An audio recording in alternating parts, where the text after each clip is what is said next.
thing. That dark color can be used for lining. So that's what I use it for. Alright, so what else now? Now you can brush through that with a comb brush to make your brows look a little better. I feel like I've blended this, but I don't feel like I got enough off this inner area right here. And sometimes I feel like this palette has fall out. And so I may use a, let me just wipe this off. I may use a dual fiber because that will, because it's got thicker on the bottom and thinner on the top, it helps you kind of flick stuff off without rubbing it in. And when you're using really highly pigmented colors, that can be really important. You can also use this for highlighting because of the same reason that it's made, and also for blushing if you want a really well blended blush. This is a great brush. This is a small duo fiber. I think somewhere in here I have the large duo fiber. Do I? I sure do. Oh my gosh, look at the big one. Look at the difference. Oh my gosh. These are both Sigma. That is small. This looked big, but now it doesn't. And again, this can be used for highlighting or just, you know, kind of knocking stuff off. If you've got powder, it's a great way to powder, doing translucent powder. So, again, these are Sigma brushes. I highly recommend SigmaBeauty.com. They do not sponsor me. They should, because I have promoted them for years. Anyway, so that's what I'm doing with this palette. And now I'm just going to use Waterline. Let's see, what do we got? This one, oh, this is Wet n Wild. Let's try it. It's just a crayon liner. Oh, that went on real good. Now I'm just kind of getting rid of the fleshy tone right at the waterline. You see the difference, how that's more flesh tone? I like that. Some people say that's an evening look only. I like it even as a day look. Some people say it ages you. I think the opposite is true, especially if you're older. I think it gives you a younger look, in that you are made up and you look made up. And to me, that is younger. Because when you start doing things to look natural when you're older, you just look older because naturally you're older. So I try to do this, and that's just me, and you may feel different about it. I also like to take these back part of my hands and just go back and forth real quick, and just make sure there's no lines there, that it just kind of blends them out. And then, of course, you know, you wipe them off on your little cloths. I got these little, it came in a 3-pack. And they called them little makeup cloths. Gray, pink, black. And they are really super soft, so I guess you can use them on your face, but I mainly use them for cleanup purposes, so that's not what I use them for. I use them for what I want to use them for. How about that? Okay, and I also wanted to put on some lip gloss. What did I do with that? That is that kind of blue tone. Where is it? Hold, please. Let's see. There it is. This. And this is Ulta Beauty Lip Plumping, and it's in the color Utopia. You see how it almost has like a blue tone? If you look carefully, it has a pink tone in there too, like opalescent. And when you put that on, you see the pink. Let me just show you what I mean.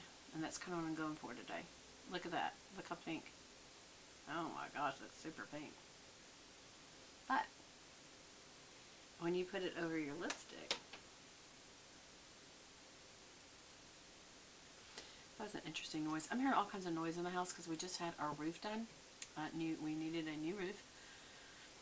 But things resettle, including dirt and possible animals in the attic. And so I'm like, what was that noise?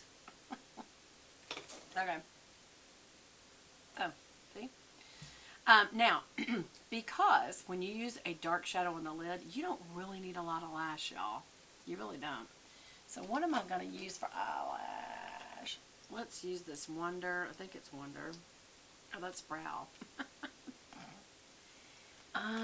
We could use Maybelline Voluminous. Yeah, I don't have any of the, this is the Carbon Black Maybelline. You know, if I'm going to do this, then you need to curl your lashes, y'all. So this is going to be longer. I have no idea how many parts we have here, but I hope you're enjoying yourself. I know I am. Oh my gosh, I just dumped something in my... Wee. Alright, hold on. You have to hold on. You have to wait for me. I just dumped something and now I don't even see where it went. It was these little Christian Dior brush and, the little brush and the little, what am I trying to say? What's the word? Fight for the word, Beth. Come on, you can do it. Brushes. And foam applicator? I don't know. Remember, it came like this, and it goes in here. And I just dumped the other little one. And that's bothering me because I like that they match and they say Christian Dior on them. Where'd it go? It fell in my bottomless pit drawer. Do y'all have one of those in your house? Y'all, I have many of those in my house. Well, I guess I'll just have to look offline because it's gone. I can't believe it. Alright. I did not do a wing line. You know, I can feel this lip plumping stuff, but I don't think it's making my lips plump. I think it's really making them angry, though. Did y'all see how I did that? Some people say, how do you use an eyelash curler? You literally place the band. Make sure your eyelashes are up through the hole, but place the band on your lid, and when you just lightly depress, they'll pop up. And that's when you close on them. And I do hold them a little longer. Sometimes I pulsate. Can you see them pulsating there? And then I'll do it again. See how I'm going through. See how the lashes made it through the hole? Then lightly depress. And when you do, the lashes just pop up and then you clamp down on them. Y'all, I will tell you that this palette has some serious fallout. Everything is sparkledy. But I guess that's okay.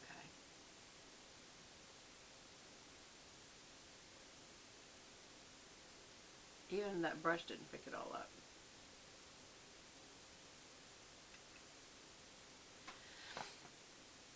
When you curl your lashes more than once, then you are not crimping just in one position, and it just looks better that way. You'll get more lashes. I'm even going to crimp it and pull my elbow up and kind of position it more towards the crease. I didn't do that on this side.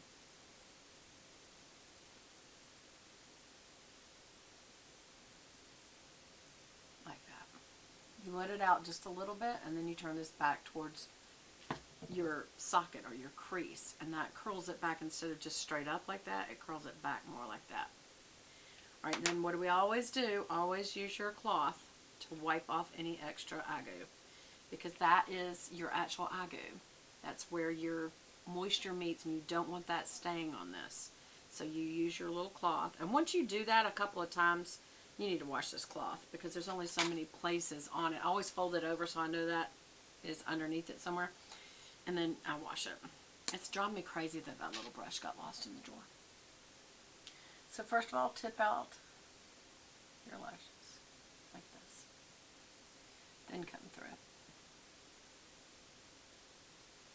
Oops. I boogied. And some of these, y'all, my eyelashes are just not what they once were. It's not just that they're not as thick and that they're more sparse. They just want to be crooked.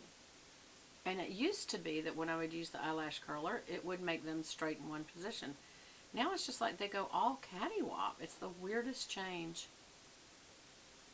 You know, I feel like as women we should talk more about the changes you go through, because you don't know why you're having that, and you end up at the doctor all the time. And some of it, you know, a fellow woman who's been there before you, an older woman who's been there before you, if you feel comfortable enough to share with her what you're feeling, what you're going through, it's almost better than a doctor visit. And I'll tell you why. They have all kind of remedies that help. That I don't know if doctors just don't know, don't think of it, or would rather give you drugs.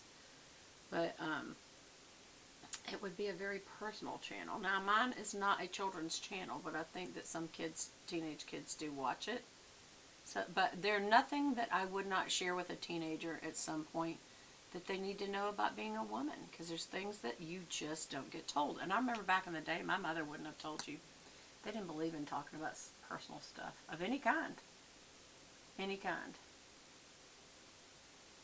And that's, women need to pull together and tell each other everything from emotions to body functions to feelings to mental stuff that you just need to share with each other, so that, you know, you can not just not feel normal. Something may not be normal, and you need to know that too, or that it is normal, but there's things you can do to push through that physically or emotionally. You know, like new moms, good gosh, they need to talk to each other with older moms that are willing to say, okay, it's not all fun and games to be a new mom. Yes, there's joy in having a new human being, but there is serious changes that go on in your body and your head and your lifestyle.